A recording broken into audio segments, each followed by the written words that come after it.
Hello students, मैं doctor गरिमा Sihag Indian administration की video lecture series में आपका बहुत बहुत स्वागत है।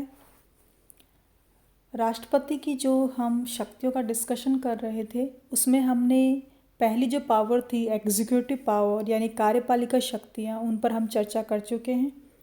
आज का जो हमारा टॉपिक है, हम राष्ट्रपति की पावर्स को ही कंटिन्यू कर रहे हैं।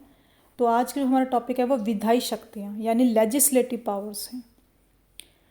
देखिए, जो भारतीय संसद है, इंडियन जो पार्लियामेंट है, उसमें राष्ट्रपति प्लस लोकसभा प्लस राज्यसभा यानी कि तीन चीज़ों से मिलकर संसद का निर्माण होता है। राष्ट्रपति, लोकसभा, राज्यसभा। हम बेसिकली सोचते हैं संसद में तो लोकसभा और राज्यसभा आते हैं, बट राष्ट्रपति, लोकसभा और राज्यसभा, इन तीनों से संसद का, भारतीय संसद का निर्माण होता है। यानी कि राष्ट्रपति संसद का एक अभिन्न अंग है। अब हम डिस्कस करते हैं विधायी शक्तियों का। क्योंकि राष्ट्रपति संसद का अभिन्न अंग है, तो संसद का जो सत्र है उसको बुलाना, आह्वान करना, सत्रावसान करना यानी कि सत्र जो है कंप्लीट हो गया है, उसकी घोषणा भी राष्ट्रपति करता है। लोकसभा को भंग भी कर सकता है। और संसद की जो दोनों संयुक्त बैठकें हैं, जॉइंट सेशन होता है लोकसभा और राज्यसभा की, अगर एक साथ बैठक बुला ली जाए उसे संयुक्त बैठक कहते हैं। आर्टिकल 108 108 में इसके प्रोविज़न है, जिसकी जो अध्यक्षता है लोकसभा अध्यक्ष करता है। तो संयुक्त बैठक को भी राष्ट्रपति बुला सकता है।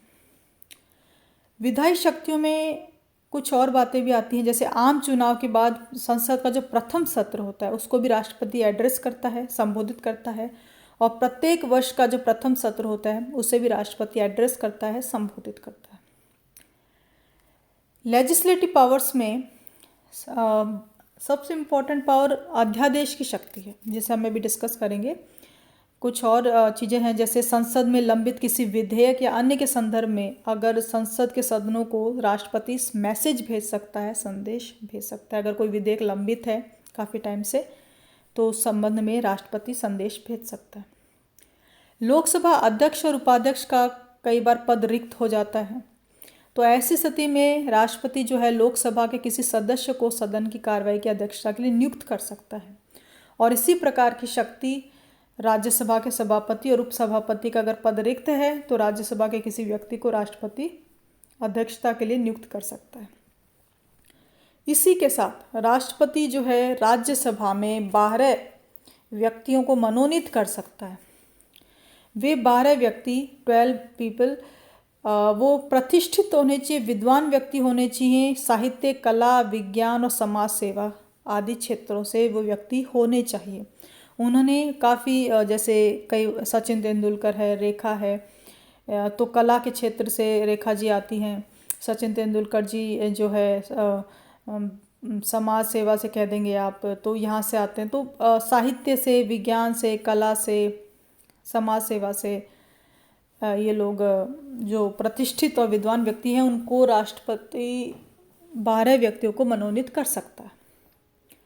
इसी के साथ 2 व्यक्तियों को राज्य लोकसभा में भी मनोनीत कर सकता है, जो कि आंग्ल भारतीय समुदाय से, अगर राष्ट्रपति को लगता है तो आंग्ल भारतीय समुदाय का अगर प्रतिनिधित्व नहीं है तो 2 व्यक्तियों को मनोनीत कर सकता है। परंतु ये जो प्रोविज़न है वर्तमान में इसे समाप्त कर दिया गया है। इसी के साथ राष्ट्रपति जो विधायी शक्तियां हैं उसमें ये बात भी आती है कि अगर संसद के सदस्यों की अयोग्यता का कोई प्रश्न है, उसका समाधान करना है, तो राष्ट्रपति ऐसे समय में चुनाव आयोग से परामर्श ले सकता है। इसी के साथ कुछ विधेयक हैं जो संसद में लाने से पहले राष्ट्रपति की पूर्व अनुमति यानी प्री अप्रूवल उसका होना जरूरी है। देखिए, जो विधेयक होते हैं उसे इंग्लिश में बिल बोलते हैं। विधेयक जो हैं दोनों सदनों से पारित होके जब कोई प्रस्ताव आता है, संकल्प आता है, जो वो प्रस्ताव अगर दोनों सदनों से पारित हो गया तो वो विधेयक होता है। और राष्ट्रपति के पास अगर उसके आने के बाद राष्ट्रपति उस पर हस्ताक्षर कर देता है तो वो विधेयक अधिनियम बन जाता है। यानी बिल जो है वो एक्ट बन जाता है जब राष्ट्रपति उस पर हस्ताक्षर कर देता है। तो कुछ ऐसे विधेयक हैं, बिल हैं, जो संसद में लाने के लिए पहले राष्ट्रपति की पूर्व अनुमति होनी ज़रूरी है। जैसे कि कोई विधेयक है जो कि भारत की संचित निधि से व्यय किए जाने से संबंधित है, या किसी राज्य की सीमा में बदलाव से संबंधित है, या नए राज्य के निर्माण संबंधी बात से संबंधित है, तो ऐसी स्थिति में राष्ट्रपति से पूर्व अनुमति होनी आवश्यक है। और नॉर्मल कंडीशन में जब विधेयक है राष्ट्रपति के पास आता है तो राष्ट्रपति के पास कुछ ऑप्शंस होते हैं। या तो वो अपनी सहमति प्रदान कर दे, अप्रूव कर दे, कंसेंट दे दे, या ऐसे सहमति को रोक ले यानी कि मना कर दे, और तीसरा जो है संसद वापस पुनर्विचार के लिए वापस भेज दे। परंतु जो पुनर्विचार वाली बात है ये मनी विधेयक यानी मुद्रा विधेयक पे, मनी बिल पर और संविधान संशोधन विधेयक पर, कॉन्स्टिट्यूशनल अमेंडमेंट बिल पर ये चीज़ लागू नहीं होती। अगर पुनर्विचार के लिए राष्ट्रपति ने किसी विधेयक को भेजा है और वह विधेयक वापस राष्ट्रपति के पास आ जाता है तो राष्ट्रपति को अपनी सहमति देना ज़रूरी है, बाध्य है राष्ट्रपति इसमें। इस प्रकार की जो राष्ट्रपति की जो शक्ति है इसे वीटो पावर कहते हैं। यानी इस प्रकार राष्ट्रपति को संसद द्वारा पारित जो विधेयक हैं उनमें वीटो शक्तियां प्राप्त हैं। वीटो जो शक्तियां हैं वो 4 प्रकार की होती हैं। अगर वीटो शक्तियों पे अगर आपको पता होना चाहिए कि वीटो जो पावर्स हैं वो 4 प्रकार की होती है। वीटो जो कंसेप्ट है, पावर है, वीटो पावर, वो 4 प्रकार की होती हैं। तो उनमें एक तो होता है परम वीटो यानी एब्सोल्यूट पावर, एब्सोल्यूट वीटो, यानी कि विधेयक से संबंधित अपनी सहमति को रोक ले राष्ट्रपति, पूरी तरह से मना कर दे तो उसे बोलते परम वीटो यानी कि एब्सोल्यूट वीटो, मना कर दिया, सहमति रोक ली। दूसरा है सशर्त वीटो जिसके लिए विधायिका में उच्चतर बहुमत आवश्यक है। तो ये जो सशर्त वीटो है ये हमारे इंडियन प्रेसिडेंट को ये शक्ति नहीं है, ये अमेरिकन प्रेसिडेंट के पास ये शक्ति है। तीसरा है निलंबनीय वीटो या निलंबनकारी वीटो, इसको सस्पेंसिव वीटो भी कहते हैं।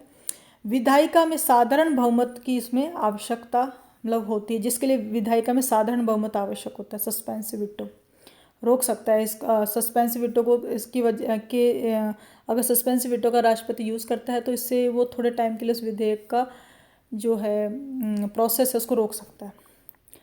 फोर्थ जो है वो जेबी वीटो यानी पॉकेट वीटो, तो विधेयक से संबंधित जो सहमति है उसमें वो विलंब कर सकता है, कोई जवाब ना दे, ना मना करे ना हाँ करे, तो ये जेबी वीटो होता है। तो भारत के राष्ट्रपति को जो वीटो कौन सी वीटो मिली हुई हैं तो उनमें आता है परम वीटो यानी कि एब्सोल्यूट वीटो, निलंबनीय वीटो यानी सस्पेंसिव वीटो, और तीसरा है जेबी वीटो यानी पॉकेट वीटो। तो मतलब एब्सोल्यूट वीटो, सस्पेंसिव वीटो और पॉकेट वीटो का मिला जुला रूप हमारे भारत के राष्ट्रपति को प्राप्त है वीटो शक्तियों में।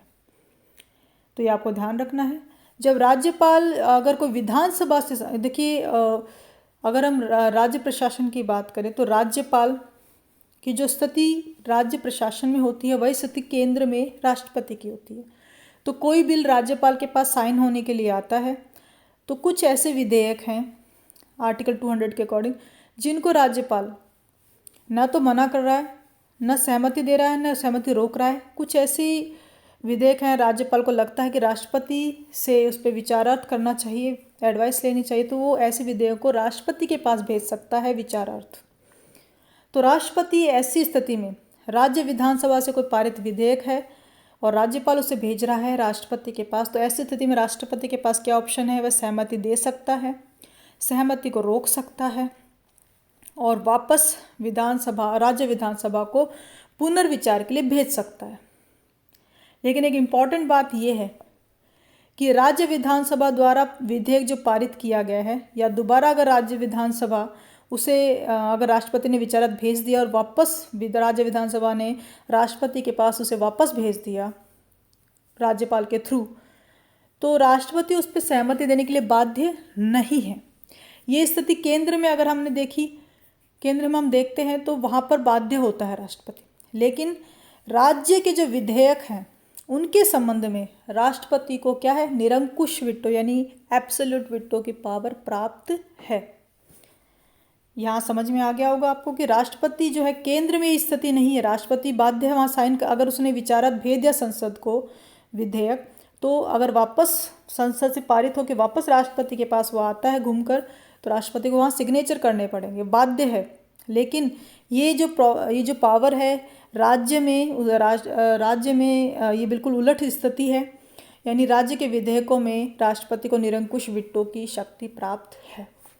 अगर वो वापस भी आ जाता है विधेयक घूमकर राष्ट्रपति के पास, फिर भी राष्ट्रपति उस पर सहमति को रोक सकता है।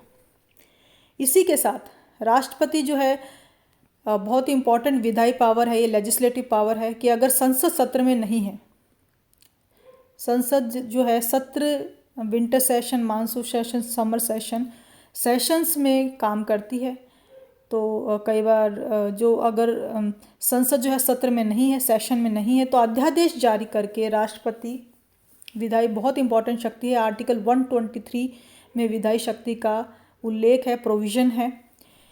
तो अध्यादेश की जो शक्ति है उसका जो पावर है वो कानून के बराबर ही है, यानी कि संसद जो पारित करती विधेयक उसकी भी वही शक्ति है जो राष्ट्रपति अगर अध्यादेश पारित करता है।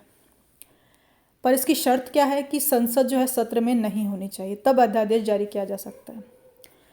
तो और ये जो अध्यादेश है जब संसद सत्र में आ जाए तो उस तिथि से 6 माह के भीतर उसकी स्वीकृति जरूरी है, वरना वो अध्यादेश इनवैलिड हो जाएगा और राष्ट्रपति अध्यादेश को किसी भी समय वापस ले सकता है। मैक्सिमम अगर देखा जाए तो राष्ट्रपति किसी भी विधेयक को 7.5 महीने तक, कोई अध्यादेश जो है 7.5 महीने तक रह सकता है कानून बनकर। तो अगर संसद से वो पारित नहीं भी होता है तो कोई विधेयक जो है, कोई अध्यादेश जो है वो 7.5 महीने तक उसकी वैलिडिटी होती है मैक्सिमम, और अगर संसद ने उसे पारित कर दिया तो वो कानून बन जाएगा। तो अध्यादेश की शक्ति बहुत इंपॉर्टेंट है। इसका जो कंडीशन है वो ये है कि संसद अगर सत्रावसान में है, सत्र में नहीं है, तब अध्यादेश, ऑर्डिनेंस जो है राष्ट्रपति जारी कर सकता है और उसकी शक्ति एकदम कानून, यानी जो संसद का जो कानून होता है सेम टू सेम पावर होती है। इसी तरह विधायी शक्ति में ये बात भी आती है कि जो CAG है, नियंत्रक और महालेखा परीक्षक, controller and auditor of general कहते हैं इसे इंग्लिश में। तो नियंत्रक और महालेखा परीक्षक की जो रिपोर्ट है, या UPSC की जो रिपोर्ट है, या फाइनेंस कमीशन, वित्त आयोग की जो रिपोर्ट है, या बाकी की जो रिपोर्ट्स होती हैं, ST/SC आयोग या OBC आयोग जो रिपोर्ट बनाता है, उन रिपोर्ट्स को संसद में प्रस्तुत करवाता है राष्ट्रपति। तो ये बहुत इंपॉर्टेंट जो विधायी शक्तियाँ आज हमने डिस्कस की, इन विधायी शक्तियों को आप कई बार समझेंगे, पढ़ेंगे तो आपको अच्छे से समझ में आ जाएगा। मैंने पूरी पॉइंट्स से आपको समझाया है और ये सभी पॉइंट्स विधायी शक्तियों को अच्छे से एक्सप्लेन कर रहे हैं। आप इसे बार बार पढ़ेंगे तो आपको समझ में आ जाएगा। तो क्वेश्चन भी जो है विधायी शक्तियों पे सेपरेट भी पूछा जा सकता है, या बिग क्वेश्चन में सारी शक्तियाँ तो पूछी ही जा सकती हैं। तो आज जो है विधायी शक्तियों पे हमारा टॉपिक कंप्लीट है। Okay, thank you.